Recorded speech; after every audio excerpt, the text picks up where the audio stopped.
Anti-continental crime continues in Southern Africa. South Africa's finance minister says it will propose tax changes next year to try to stabilize public finances, which are under strain from a drop in mining revenue. The budget document presented to Parliament projected wider deficits over the next 3 years and saw debt peaking at a higher level than in February when the main budget was tabled. Revenue collections in the current 2023-24 fiscal year are now forecasted to be 56.8 billion rand, below estimates in February.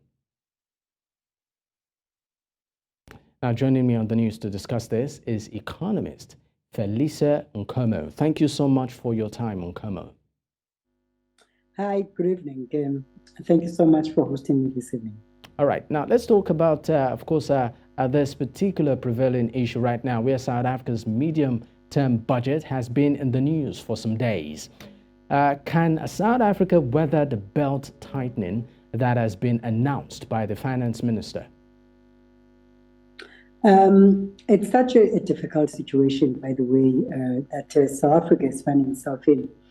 I mean, South Africa is the second biggest or strongest economy in Africa. So one would not expect South Africa to go through this. In fact, I had an interview with you sometime earlier in the month of October, where I was reflecting around about the World Bank report, which was highlighting that South Africa is likely to grow at less than 1%, and part of it is due to energy crisis. So the energy crisis, as a locomotive of any economy, the energy as a locomotive of any economy, has had a very negative impact to the South African economy. But there are also other issues that are associated with the current crisis we confronted with, particularly the fiscal crisis.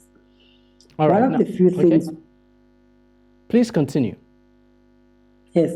So one of the few things we've been raising. So South Africa is confronted with multiple crises. The first crisis is unemployment crisis, is the energy crisis, is the public debt crisis, is the infrastructure crisis, is the gender-based violence crisis. So obviously, what is actually really happening is that it then means that we need to use budget to make it sure that we actually address some of these plethora of crises we're confronted with.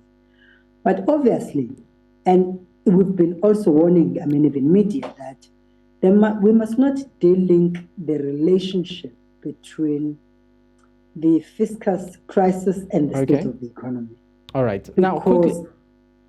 Okay, I was just trying to ask a follow-up. Sorry for interjecting, but a quick follow-up to that is revenue has actually dipped considerably. Now, with only 56.8 billion of rand earned from taxation, could South Africa borrow to actually implement its fiscal responsibility? And that's exactly the problem. I understand why it was really difficult for the minister to really deliver this speech today, is that the minister is likely having to borrow, and obviously, the debt servicing costs are actually much more higher. We're confronted with high inflation, which is actually driven by a global external shock as a result of Ukraine and Russian war, and the fact that we're importing primary inputs in terms of food production, which is grain and as well as fertilizer, and there could be other manufacturing goods.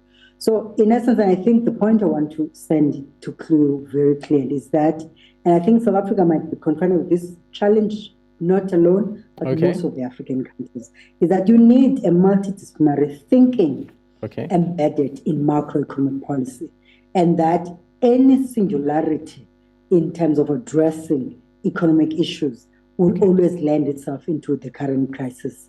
All right. So it stands to reason that if, for instance, the economy relies on certain sectors, like in what South Africa is currently going through, which is the mining sector, for instance, and the declining input of the corporate taxes as a result of the declining, or lower commodity prices globally. So it means that immediately it sends the South African economy into a state of paralysis. That's really problematic. But what it actually means, it means that there is some form of a poor planning in terms of national economic planning. All right, at a Phelisa. sectoral, that our economic sectors are actually much more weaker. Okay, and thank you. They're not able to generate sufficient corporate tax. Okay, thank you so much, Phelisa Nkomo, for your analysis. Thank you.